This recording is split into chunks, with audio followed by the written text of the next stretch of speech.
Welcome to Hey Therapist. I'm your host, Leslie Ross. With me is my producer, Jay Wesley Lindley. Let's get mental.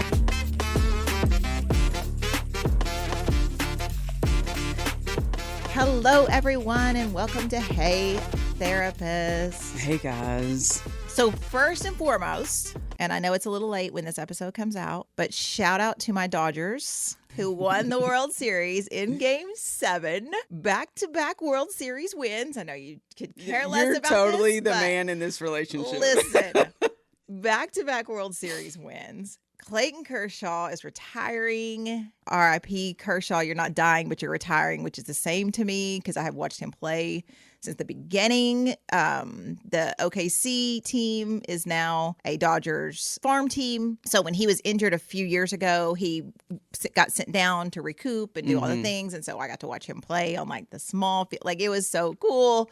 And he is retiring. And this is his third World Series win with the Dodgers. So he is going out on a super high.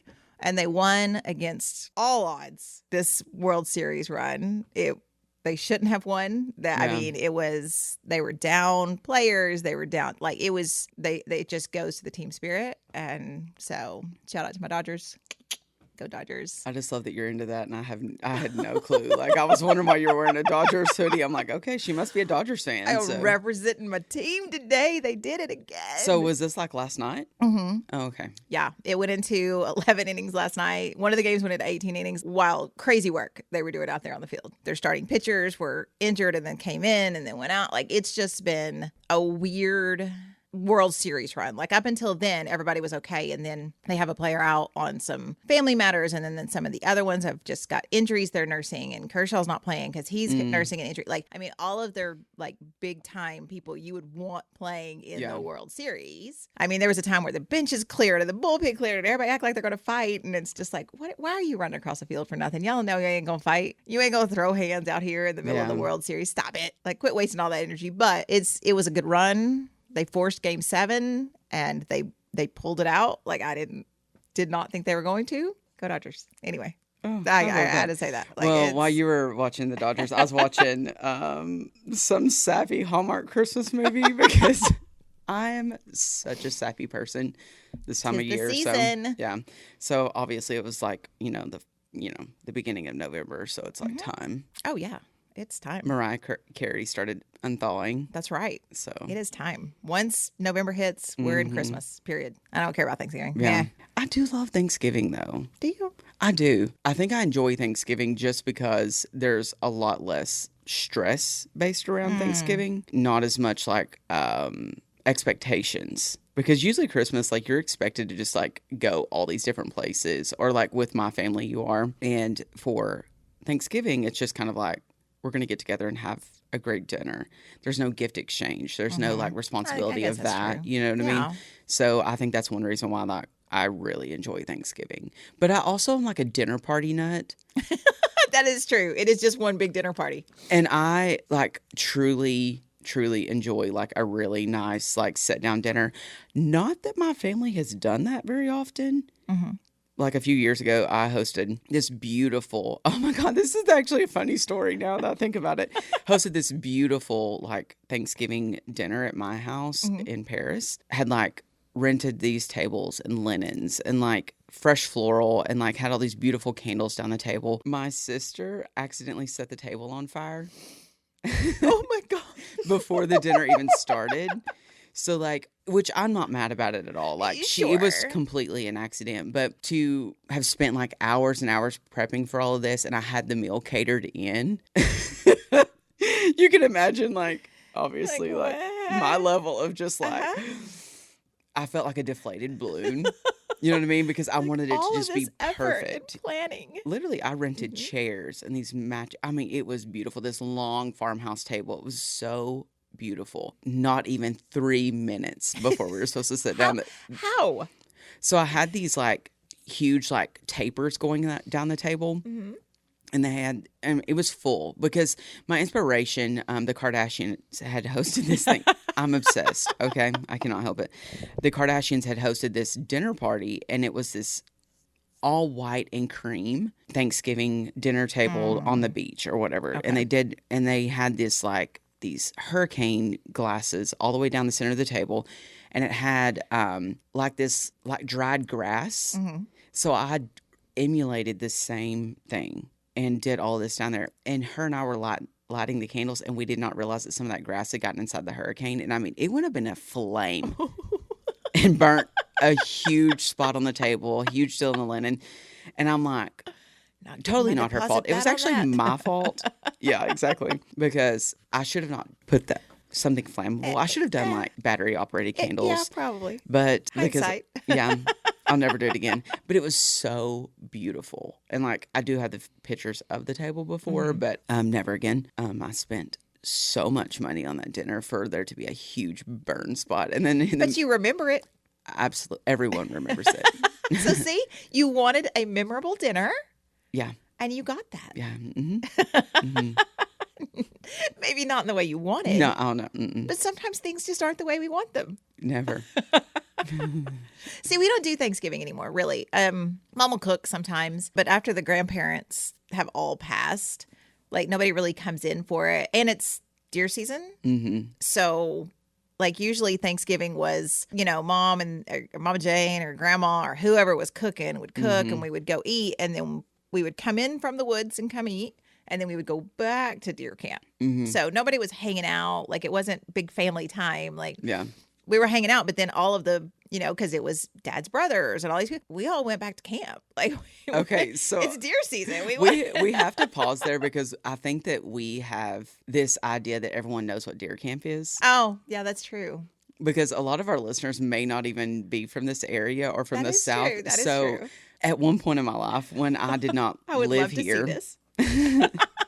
when I did not live here, I talked about deer camp because I grew up at deer camp. I grew up hunting and going to deer camp. I always love those memories and those moments. Our family doesn't really do it anymore. It's more bougie now. Like we have like this huge cabin and everything's electric now. It's ridiculous. But anyways, when I would talk about deer camp, people would always be like, so y'all go to a camp that teaches you about deer? Oh, okay. Yeah. And I'm enough. like, no. No. We go and camp and deer hunt. And they were like, you hunt deer? And I'm like, yeah. What else are you supposed to do with them? So I think when we refer to deer camp, that's true. So many people that are not from this area have no clue what that even means. Like they That's really true. don't. And you do learn about deer. Yeah. At deer camp, but that's not. It's so funny though. No, that's not the intent. It's camping with hunting involved. Hunting involved. Yeah. Yeah. And some people do camp. Like I had a cousin who wasn't a big fan of hunting, but loved to come to camp. Like would come up and hang out and just love to be in the woods and do the things, but no interest in hunting. Yeah. Which is fine. You don't have to. I do. I enjoy it. I'm not a huge hunter anymore. Like I enjoy being in the woods. Like I'm kind of the same way. Like I enjoy like getting up early. I like the coffee in the mornings. I love the silence and the solitude of being in the woods and all of those things. I am more into fishing, like big time fishing. So that's more my thing. So my dad he knows like hunting, camping's, I like to camp. But I'm more of like a camp hike type person. And honestly, the way that I have camped over the last few years, I don't think any of my family would even want to be involved in it. It's like tent camping. It's kind of hardcore. Like it's more of a backpacking. I wouldn't want to be involved in that. And that's what I enjoy is I like more of it like a backpack camping type experience. Like I like to kayak. I like to do those things where that they're all like staying $100,000 campers and have this beautiful like cabin. And I'm like, y'all kind of make fun of me because I wear designer things, but I actually am a little bit more hardcore than y'all. Right. But I actually camp. Camp. Yeah. I'm not just going somewhere else to sleep. Yeah. Like I sleep on the ground sometimes, Yeah. So. We don't have power. Well, we do now. This is the first year ever that there'll be power. The cabin, because Dad built a little cabin. But, we grew up in Queen shacks with wood stoves, and cots and things. And so now we have the little cabin and you don't have to pee outside, which is good. I mean, there is a septic that's there. You don't have plumbing or like, it doesn't actually, there's no water running. So you still have to flush with a bucket, like pouring a bucket of water down the toilet to get it to flush. I do enjoy it. And so that's what we always do Thanksgiving. Like we don't do a Thanksgiving really anymore, but Christmas is our big holiday. And so all the family comes together and We eat at a very specific time, and because it's how it's been. Yeah. It's always on Christmas Eve, period. Christmas Day, Christmas decorations come down. Yeah. Because they're already up. Yeah. Like, my mom's tree is already up because Calvin wanted it up, the great-great-grandson. It's already up now? Oh, yeah, it's up. Okay. It's up. I know a lot of people that are already putting up. I used to do holiday installs for years. So we would always start usually the week of Halloween because we had so many to get done. And a lot of people want them up by Thanksgiving. Yeah. Just because they do have family coming over and they don't, they like the festivity of it. I'm actually probably not. I'm going to do a fresh tree this year. Okay. After living away from here, everyone here, a lot of people do artificial. Yeah.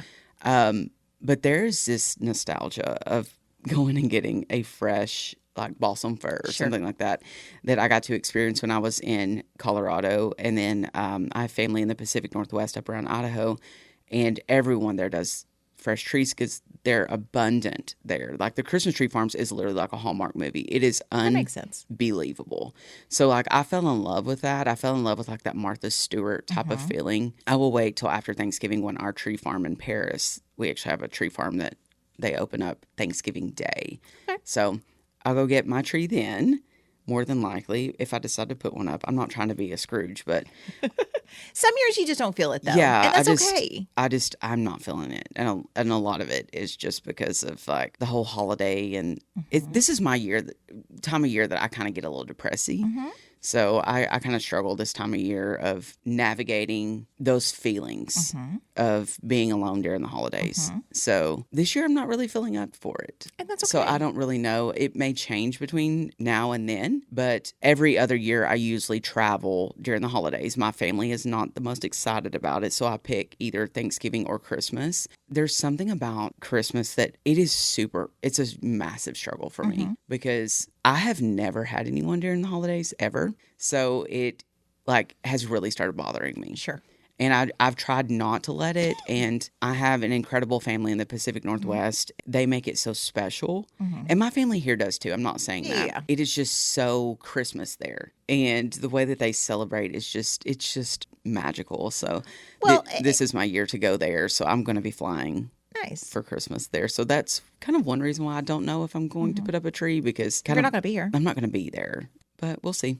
Makes sense. And I could see it being more Christmassy up there because it's just going to be cold. Here last year I think we were in t-shirts. Yeah. Like for Christmas. And I think holidays are hard for so many people because of being alone, or maybe there was a death close to one, or maybe there was a death this year and someone's not going to be there. And it's okay to say, you know what? I am not feeling it. I'm so happy for people that are in the spirit. I'm not. I don't want to put up the things. I don't want to see the Christmas tree, and to not feel guilty about that because there's no obligation. It's not anything you absolutely have to do. You do not have to put up a Christmas tree. You do not have to put up Christmas decorations. You do not have to listen to Christmas music, which I will be. Already, I'm waiting for the Sirius channels to come on. Like, let's go. I listen to it all the way over here. Some Christmas music. I love it. But I think it's so hard that people put that expectation on you. And you may have family members who are also going to be putting that expectation on you. Well, it's Christmas. You have to come over. It's Christmas. You have to come to Thanksgiving dinner. You don't have to do anything. Yeah. You may have to deal with the repercussions of not doing that. But if your boundary is, I am not feeling it. I am not going to be in a mood for company. I don't want to go deal with this, especially, and I'm going to throw in, we try to stay very neutral over here right now until we have paid subscriptions. In the climate that we are in politically, a lot of families very much differ in their beliefs. So we have sometimes generational differences. Sometimes it can be your cousins that are a little off on whichever side they're on. If you know that this big family gathering that's supposed to be a loving, caring event is going to be chaos and political talk or religion talk or whatever it is, or maybe you live a different lifestyle that they don't agree with and they make it vocal they don't agree with. Because it's okay if you live a different lifestyle and someone doesn't understand it and they don't agree with it. I mean, it sucks, but it's okay. But if you know that you are going to hear about how wrong you are for living that lifestyle, for not believing, for maybe you're going to hell and they're freely going to openly tell you that. Mm-hmm. You don't have to go subject yourself to that. Exactly. Like, you get to set that boundary, or you go and you can send out a mass text and say, hey, listen, I don't want to hear about XYZ, whatever it is, political, religious, lifestyle, your kids, what's going on with your baby daddy. I don't want to hear about any of these things. And you set that boundary, and then you go. And as soon as someone brings it up, you get to go, okay, I'm gonna make my plate, and I'm gonna head on out. Yeah, you can Thanks remove for yourself.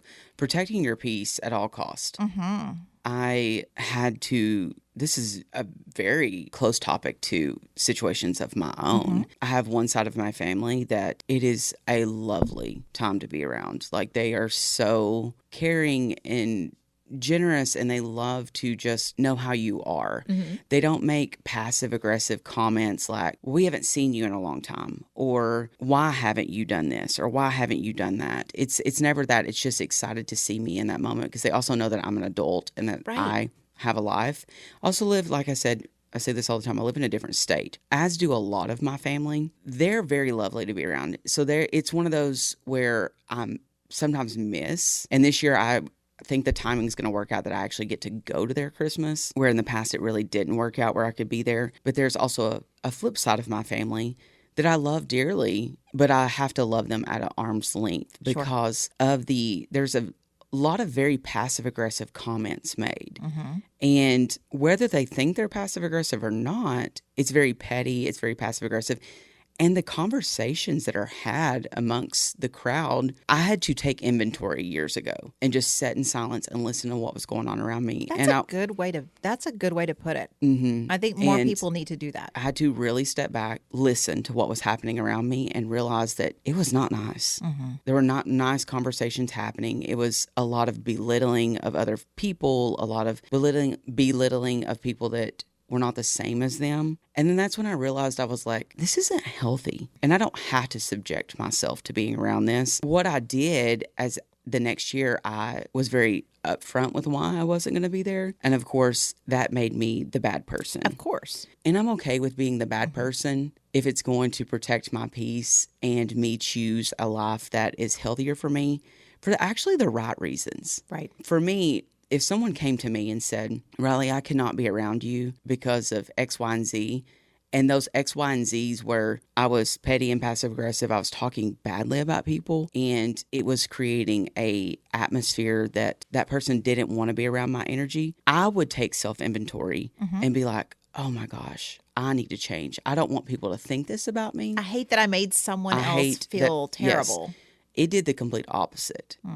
So yet I became the bad person in their narrative. And the thing is, that's okay. And I have to be very careful with even speaking about this, because I still don't want this to be even turned around on me. I don't really care what they think of me or what anyone really quite clearly thinks of me. Sure. I also love my parents, and I would never want to hurt them in this. And even though I've had to set strong boundaries with them about the situation, they also know how I feel about it. And I do feel like that there is some light at the end of the tunnel that's actually as of recent that's been happening, and it's been very nice to see that. But encouraging. It has been very encouraging. Family can make it so hard for the holidays. I just think that everyone, if they were, like I said, to do inventory of the situation, inventory of their own lives, like, it would change the dynamic of family events and make it enjoyable. Like, why I started thinking about too, like, digging a little deeper into that. When was the last time that I went to a family event of this said family and someone sat down and said, how are you? Like, how has life been for you? Like, what is going on in your life? How's business? I cannot tell you. It's been so long that I truly cannot remember the last time that someone even said that to me. And me trying to, and I know I do. I literally, that's some of the first time, like, how have you been? Like, what's been going on? Yeah, of course. Like, I want to know, like, I'm trying to actually interact, but then I am not met with that. I'm met with this, like, aggression of, I haven't seen you in a long time. And this is why. Thank you for reiterating Wow. why. I mean, hi, how are you? You know what I mean? None of us are that close for you to be speaking to me that way. Right. And I honestly try to take it back. And when I think about, like, doing inventory, I think about if you were walking into a crowd of people, people that you just knew, Would you say that to a random person in your crowd? No. No. You probably would not walk up and go, it's been a long time since I've seen you. I mean, think about how that sounds. Yeah. And when is the last time you reached out to me? Exactly. Like I'm not the only one. Everything works both ways. Vehicles go both directions. Phones go both directions. Hell, email me. Send me a DM. Yeah. Whatever. Like me contacting you is not the end game unless you said, I'm not going to talk to you again until you reach out. Yeah. Okay, Well, then it's on me. At what point? And at what point are people going to realize when there's a majority, or there's several people that are not showing up, and they know the reason why? Are they not going to go, "Oh, we might need to change"? Never. Exactly. Never. That's my thing. thing. The sad part is never, because they don't understand their behavior is the problem. And a lot of times, I have to teach clients that a lot. One of the things we all have to learn ourselves, someone else's behavior may be terrible, and they may actually never learn that. They may be fine with the words that are coming out of their mouth, no matter how hateful or ignorant or whatever they are, because that is how they believe. Is it okay? Not really. Is it the right beliefs? Maybe not, but it's their beliefs. And perception is reality. So they believe how they believe. That's okay. And if you have had conversations, if you have tried to talk to them, if we have tried to educate or whatever you want to do to try to make the situation better, and it didn't work, then it didn't work. Their ignorance does not equate on your worth. Like if they want to live in that world where they are hateful and people have pulled away from them and they want to be like, well, they won't talk to me anymore. And they know why. And they may even say, because I just don't agree with how they're living. I don't think anyone hears that other than the people within their bubble and go, well, that's just wrong of them. Because anyone else would hear that and go, well, I mean, how are they living? Like, are they out there killing people? Are they people? Are they doing these terrible things? No. Oh, they just live a different lifestyle than you choose them to live. And it can be anything from someone in the LGBTQ world, or you just aren't married to the person you're living with. Like, I mean, we're talking about people can have opinions, strong opinions. It's a about wide lifestyles range that you would think about now and be like, wait, what? Yeah. Well, they had sex before marriage. Like, there's still people believe that. And that's great. You like it, I love it. Yeah. If that's your belief and you stand strong on that and that's how you lived your life, more power to you. Yeah. But you don't get to judge or belittle or make someone else feel less than or unworthy because of the way they're choosing to live their life. Yeah. Because they believe we all believe what we believe because we believe it. Yeah. And it feels good in our spirit and it feels good in our soul and we're okay with it and we can live with it. And it's the way that we are happy. No one else should have an opinion on that. There's a way that we can all coexist. What I've found is, why does it always have to be one-sided? It's always, well, I think this. But have you ever stood back and thought, what do they think about me? Because I've always heard that, well, I don't agree with this, this, and this. Well, I don't agree with that you're doing either, but I still can choose we can still be in this place together. Yeah. And that can be a beautiful thing. That's what life is about, is being able to coexist in those moments and love people unconditionally. It goes back to that, what we've talked about before, is putting conditions on love and conditions on the entire situation. What we're taught is to love people unconditionally no matter what. Absolutely. But what they're doing immediately is because they don't approve of your lifestyle. That's the condition. Yeah. But people don't want to think of it that way. They want to bring Christianity into it. They want to bring religion into it. They want to bring something into it to justify their behavior. Or just family cultures. This is our culture. Exactly. This is historically the culture of our people. And you don't do that in our culture. Well, who says? Yeah. Like, why should I behave the way someone 200 years did? Yeah. Like, it doesn't make sense, because that's great to uphold culture and beliefs, but times are changing and people change and reality changes. I mean, if you think about grandparents and great-grandparents, they were married at 14, 15, 16 years old because their lifespans were, 30, 40, like if you made it to 50, you were an old age, I mean, it's just, so the beliefs change and progress happens, and we understand that, maybe this isn't so bad. And maybe, even if you still believe it's bad, whatever, maybe just mind your business. Yeah. You worry about your house, the Yeah. whole glass house thing. Yeah. You worry about what's happening in your house. And if you want change in your life, you can't expect it from other people. If you want a difference, it starts with you. So if you are wanting a different way, then you have to create that. You cannot expect someone to just be like, okay. Like, no, you have to set those boundaries and you have to say it. So after years of me setting boundary after boundary after boundary, saying I'm not doing it, and this is the why, it's finally started to sink in of the why. And I'm shook. Like, I actually called my sister. We talked about it like 3 days ago. And we were like, this has been years coming. And finally, they're starting to see light at the end of the tunnel, because it's finally gotten to the point where we're like, we're going to back away completely then. And it's sad that you have to do that. But like, stop making us out to be the wrong ones when we're standing up for the right. So we don't want to be around bad behavior. We don't want to be around people that talk about other people, that bash other people. We don't want to be around passive aggression or pettiness. So we're the bad ones. Make that make sense. Make that please make sense. You live with whatever narrative that you're going to live with, but we're going to step away with peace in our heart, knowing that we don't agree with that we truly do love people for who they are, and we do not care. And that is the one beautiful thing even about my sister that I tell people all the time. They're like, when you grow up, who do you want to be? I'm like, my sister. Because I love her so much. Like, I truly do. Like, I look up to her so much in her behavior and the way that she carries herself. Like, it's just out of humbleness and out of love, and is, for me, like a true definition of Christian. Like, she's incredible. She's one of my best friends. And all of my friends that's got to meet her, they're like, there's something different about your sister that's just, and I'm like, because she just exudes love.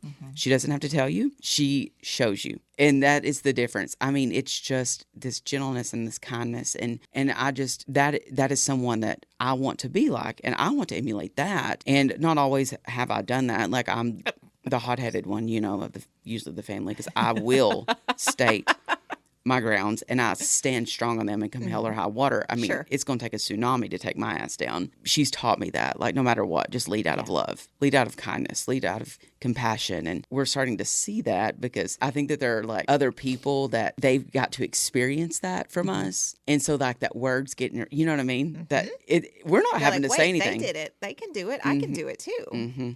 So sometimes you don't even have to speak. You just have to show. It's acts. Like, you don't have to go around talking about it all the time. If you're having to tell people you're a good person, you're not a good person. Oh my God, don't ever talk about it.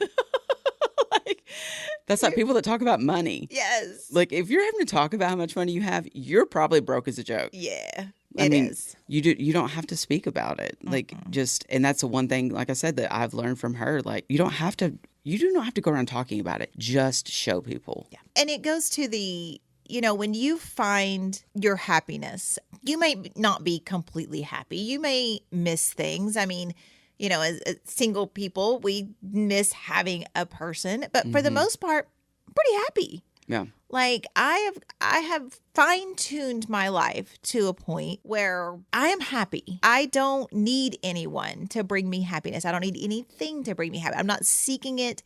I'm not seeking anyone's approval. I don't care. I don't care if you like me or not. I really don't. And a lot of people don't. And that's okay, because that's none of my business. Yeah. You don't like me? Cool. Yeah. But if I see someone happy, even if it's not a life I would choose, or they're taking a path that I'm like, oh, but they are so happy in it, and they are just, and maybe it's because they're oblivious to what's coming down the road. I don't know.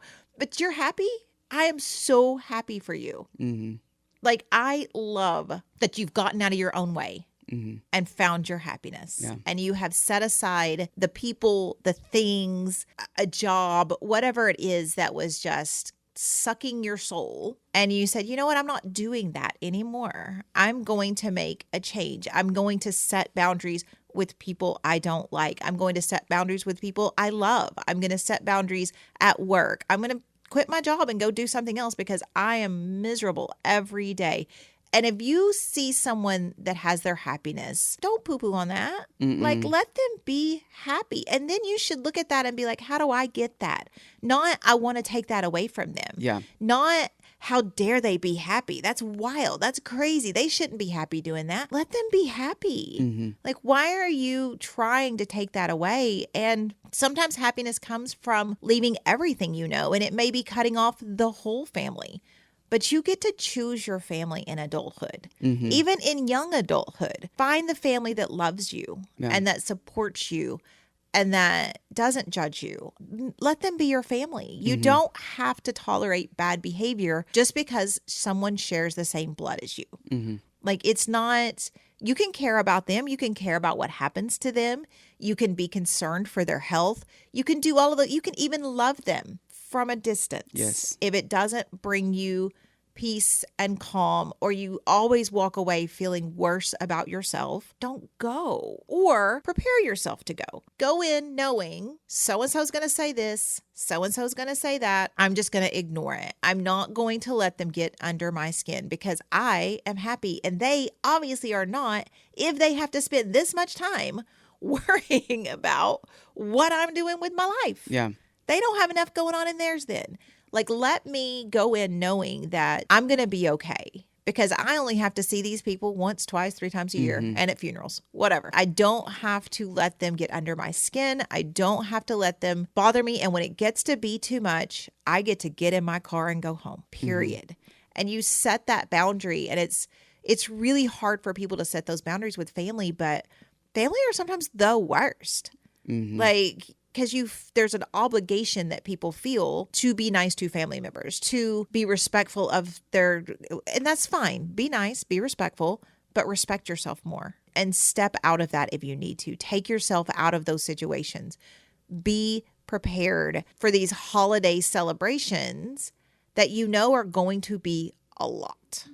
Just be prepared for it. There's also a way, too, that you can address this. If you're one of those people that have trouble setting that boundary and you know that you're going to be stepping back into that realm, like let's say you have an uncle or an aunt or just a family member that's can be passive aggressive or say very passive aggressive things to you. So there's this exercise that you can do that works really, really well. When they say those things to you, if you will just look at them and count from 5 to 1, it's a 5 second, and you're doing 5, 4, 3, and you don't have to say it out loud. Just say it in your mind. Just what happens is when that passive aggressive statement falls, let it fall, let it fall, let it fall. Then say it back to them in question form. It makes them hear the words that they just said to you, and then answer it. And what it will do is you will see them absolutely crumble right in front of you.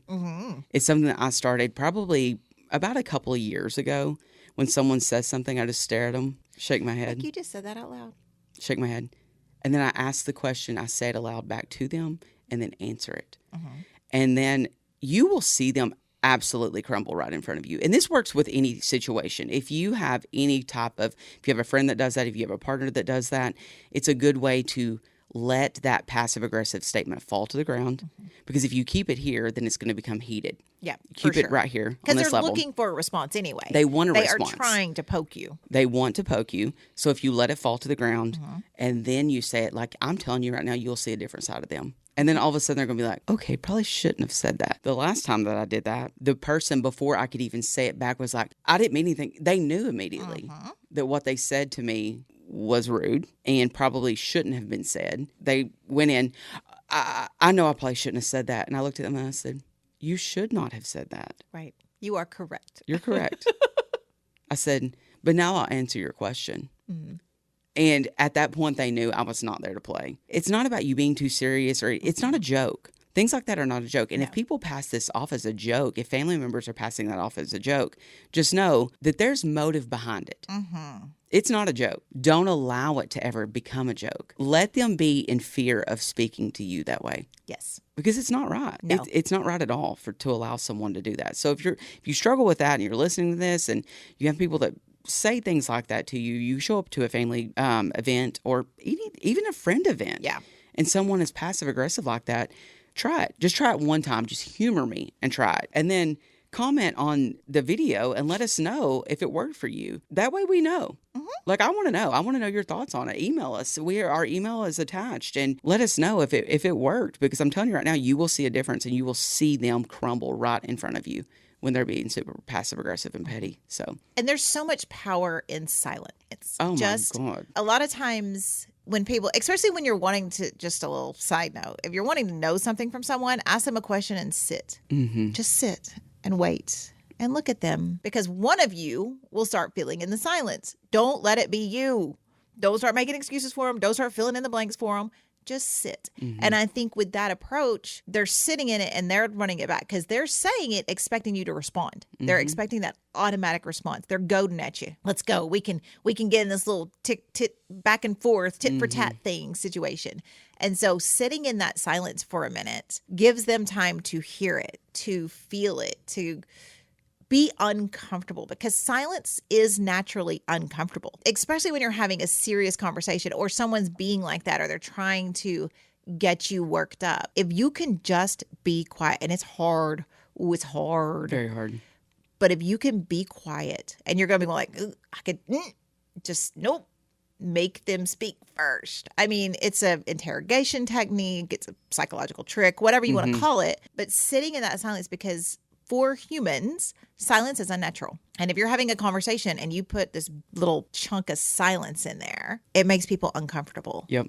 And they start talking. Yep. And you'll probably get what you want. You'll probably get the answer you need. You'll probably figure out what it is. But I think that's what, part of that you're talking about doing is just sitting in that silence for a minute. Yep. Let them just sit there and think about what they just said and see it on your face and see that they're not getting the reaction from you. Process it, run it back in their head and be like, oh, yeah, wait a minute. I used to do public speaking a few years ago, and I'd had to teach and do public speaking in front of large crowds. And part of the training that we went through was how do you deal with like a heckler in the room or someone that's speaking to their friend in the room, and you know that they're doing it, because when you're doing a public speaking, you can hear everything. Like the voices are projecting right to you, so you can hear it. They would train us. They would say, just completely stop and stare right at them with a smile on your face. And then when they would look up, just say, are you done, or would you like to share with everyone else? It is embarrassing to them, and it will mortify them. But here's what happens. They will not speak again while you're talking. No. It literally commands you as leadership. And it's the same thing in that situation. So just like what you said before, like it creates like this dominance. And it's like, you will not do this. It draws that line. Yep. When we talk about the line in the sand, that right there is the line in the sand. You crossed it. Now I just drew it. Like, I drew it again. Do not cross it again. Because you cross again, I'm fixing to embarrass you. And when I embarrass you, it's not nice. So, as it shouldn't be. No, like, don't say, and also, just if you're one of those people, don't say stupid shit to your people. Like, it's not funny. It's not. Your jokes aren't funny. Your jabs about, I'm singling in this year. Your comments on anything in someone's personal life, appearance, whatever it is, they're unwelcome and unnecessary. And I don't understand the audacity of a lot of people that feel like they are allowed and appropriate to make these comments. But a lot of it's because they've never been checked on it, because the people that they are around do these things. And a whole different topic. But, there's someone now in my sphere, and the comments are, well, he's just kind of a dick. Why are we allowing it? Like, well, he makes bad jokes. Why are we allowing it? Yeah. Stop. Yeah. Because if you don't handle it, I will. Well, and here's the thing, too. Just because that it's been allowed for years, you can still draw a line today. Stop acting like we've done that before and that's just how they are. It's okay to want something different today for yourself. Yep. Stop acting like that you're fixing to rewrite history. You're not rewriting fucking history by saying, I'm not allowing this anymore. You're not asking them to go into a major surgery. You're not doing anything. You're just saying, I'm not tolerating this, period. I'm done. I've allowed this. And you can actually address it and say, I've allowed this behavior for a long time. And for a long time, I allowed it because I didn't realize that it was wrong. Yep. But now I do realize that this is wrong for me. It does not bring me peace. It makes me uncomfortable. So from now on, I will not allow this. And if you cross that line, you're going to get a different reaction from me. So you can pre-warn them. Yeah, absolutely. And tell them, this is where I'm at. This behavior before was tolerated. I cannot tolerate it anymore. And this is the why. And when you do that, if they keep crossing it, then it's on you at that point. Yes. If you keep allowing it, it's on you. You set the boundary. But if you allow it to keep happening and you're going to complain about it, I'm going to look at you and go, now listen here, bitch. Right. You said that you was going to take care of this. And you did say, so at this point, you either cut them off or you keep allowing, like, what are you going to do? Yeah. But I don't want to hear it anymore. So, because I will cut you off. And anybody knows me in my circle, when I've set a boundary and you have crossed it and you've crossed it, I don't have the 3-strike rule. We're adults. You get one mistake after I've set that boundary. You cross it again, I will cut you off. I will burn the bridge and I will not rebuild it back. And you will have to rebuild that bridge back to even try to have access to me. I will give you a moment if you come back to me and you apologize. But other than that, I'm not crossing it, and I don't give a shit. I will tell you right now, that is where that I'm like, nope, will not. Because the reality is, if you have set a boundary to that extent, it's an important boundary to have. It is something that is now, as you said before, and we talk about it like you got to protect your peace. Your energy is expensive. Like, you cannot allow people to take away from the world is hard enough. Life is hard enough to have to tolerate bad behavior from people that they say love you. No.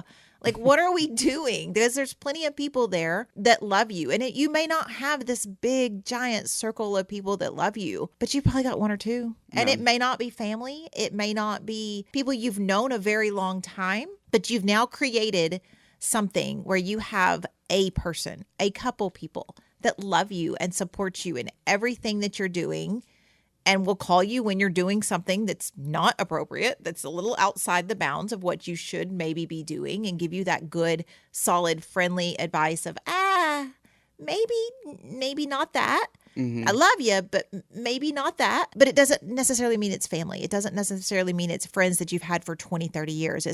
It's the family you create and the people that you want in your life that hype you up and make you feel good. And you can call them even when you screw up. And they're not going to be, they may be a little judgmental, but they're not going to be like hateful judgmental. They're not going to be, they're like, bitch, I told you though. Why? Yeah. We talked about this. Well, I know you did, but so now what do we do? They're going to be supportive in their little bit of disappointment for you. Yeah, they have that little bit of accountability that they're still holding on to. They're going, like, you said this. So. Yeah, exactly. But I just think it's important to, especially around the holidays, to just protect yourself and protect your peace and do what you want to do, what feels good. If making your house look like Christmas threw up inside of it is what you want to do that. If you don't want to put a single Christmas item out, then don't. If you don't want to do Thanksgiving or whatever holiday it is that you celebrate, if you don't want to be involved in the celebrations, then don't. If you want to create your own new tradition, do that. That's what I was going to say next is don't feel obligated just because it's something you've done in the past. If you feel like it's better for you and your family or you and your partner or you by yourself to do something new, then try it. Yeah. It doesn't mean that you have to do it again the next year. Like I said just a while ago, you're not rewriting history. Right. You get to make your own rules. You get to try it one year. And if it doesn't work for you and you're like, I didn't really like that, I would rather do this, then do it. Like, stop. Do that. Creating so much internal stress about it. And going back, if you ever feel like that when you're trying to get ready for the holidays, that it amplifies your anxiety and makes your butthole tingle in a negative way, then you may need to rethink your circle and who you're going to surround yourself around. Holidays are supposed to be the most beautiful, fun time of the year. Yes. Truly. Yes. Like, is there stressful moments? Yes. Is the tablecloth going to catch on fire sometimes? Maybe. Yes. But you know what? You make the best of it. That's you right. roll on and you enjoy your evening. Those are little tiny things.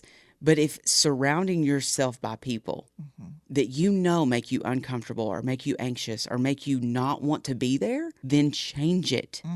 You do not have to go. Stop creating this for yourself. You have control of that. And at that moment, it is a you problem. Yes. You are the captain of your ship there. Find a different route. And that goes to also, we're talking about these external events and things, but internally too, If you are doing things within your family, if you are the person that has to decorate and has to cook and has to buy the presents and has to do the things, and I'm not going to make that gender specific because it's not always the woman, it's not always the man, But if you're just thinking, oh my God, it's too much, then make it less. Because the people in your home, the people that are coming, if you say, listen, this is too much stress on me. We're doing a potluck. If you want to come to my house for Christmas, you bring it. Which side do you want to bring? Or we're ordering pizza, or we're doing tacos. We're going to mix it up because I don't want to make all this big giant food. I don't want to buy 11 presents and put myself in debt and do all of these things. It's not worth it. If the thought of the holiday is stressing you out, start right now thinking of a different way. Yeah. And you maybe is someone who just stresses anyway. Okay. But if you are thinking, oh my God, I've got to do all of the, no, start checking things off of your list. Take them off. Just wipe them out. Don't even put them on the list. You don't have to have this big giant meal. You don't have to buy your kids all of these presents you can't afford, or 1,000 things. A few years ago, there was a trend that started, and it was, get your kids only 3 presents, something they need, something they want, and something educational. And I love that for kids. I do too. Because they don't need all the stuff and junk. They're not going to know. If you ask them, let's say you give them 20 things at Christmas, ask them in February what they got for Christmas. They're not going to remember it all. Yep. They're going to remember the one thing that they actually probably ask for. And you're trying to give them maybe the holidays you never had or whatever it is. That's not what it's about. It's about that family time. It's about being together. It's about finding happiness. Like Riley said, it's the happiest time. Go look at Christmas. Just load up in the car and go look at Christmas lights. Take a mug of hot chocolate with you. Do something as a family. Make memories. The monetary amount that you spend on Christmas is irrelevant because no one's going to remember but you as you're paying off those credit cards. Yeah. It's just not worth it. Well, and there's so many things too I feel like that we could dive deeper into in that I think would be so neat. The climate that the world is in right now, I feel like that love is so contagious and compassion is so contagious that if we would change our mindset and go, we're going to go serve others as a family. Yes. Why not try that? Why not? Look, I know in our area, soup kitchens are not really a thing, right? But there are other things that you could do. Look in the community and see if there's a family in need. Just cook them dinner. You don't have to buy them gifts. You don't have to do that. Maybe invite them into your home for dinner. Right. Show them what true community and compassion and love looks like. That, those are the things that breaks my heart, is knowing that those families have never experienced that. And if you are more fortunate, why don't you do that? Yes. Show your children what community and giving back is. Live that life in front of them. Change it up this year. You will get so much back in return than you buying 50 gifts for your kids and watching your kids, and they will talk about that. I promise you right now, they will remember that, and they will talk about it for years to come. Do you remember that year that we did this for the family? Can we do that again? I promise you they will. Yeah. And you may not be involved in churches, but, we do live in very rural communities where the churches are the ones who are going to make the meals. They're going to do the things. You don't have to probably be a member of that church. If you hear that they're going to do something, I bet they would let you come volunteer. Oh, probably. A lot of them would. We have angel trees. I don't know if that's a thing everywhere else. Families, the community, I'm not sure how they get selected. I think it's through CPS or DHS or one of them. And it's kids who aren't going to have a Christmas. They may be in foster homes or they may be in guardianships. And so it's the kid's name and their shoe size or clothes size, what they kind of want for Christmas. And you can go to these places that have the trees and you pick a kid and you go buy the toys for them and all of that. Do something like that. But then you can also throw in something for those guardians, because if they're on those trees, they probably aren't going to have the best Christmas either. If those kiddos are on there, that means that family's struggling. Yeah. Whoever is chosen to take care of them is having a hard time too. Make something for the parent, the guardian, the foster families. There's a lot of ways that you can put out better and teach your kids, like you were saying, that it's not all about us. It's about everyone having a good holiday. Yeah. I the movie Scrooged just popped in my head. I love that movie. And, in the end, he's just like, wait, no, love everybody. Why am I so worried about work? Why am I so worried about these things? Why am I so worried about this when I have this family that loves me and I have these people that need me and all of the things? And the Bill Murray version, not the old time version. It really is about giving and loving and putting love and joy into the world. Because I am a firm believer what you put out is what you get back. And if you are spewing hate, if you are ruling people out because they do things you don't agree with or live a life you don't agree with, that's not love. That's not compassion. That's not all encompassing. That's not being non-judgmental. Like, do what you need to do to protect your peace and cut out whoever you need to cut out. Yep. We'll see you next time. See you next week. For my producer, Jay Lindley, I'm Leslie Ross. Thank you all for joining us. Please send any questions or comments through the website, heytherapist.com. They may be featured on the show anonymously. Hey Therapist is an SEOK radio production and is for your entertainment purposes only. Thank you for joining us. Make good choices.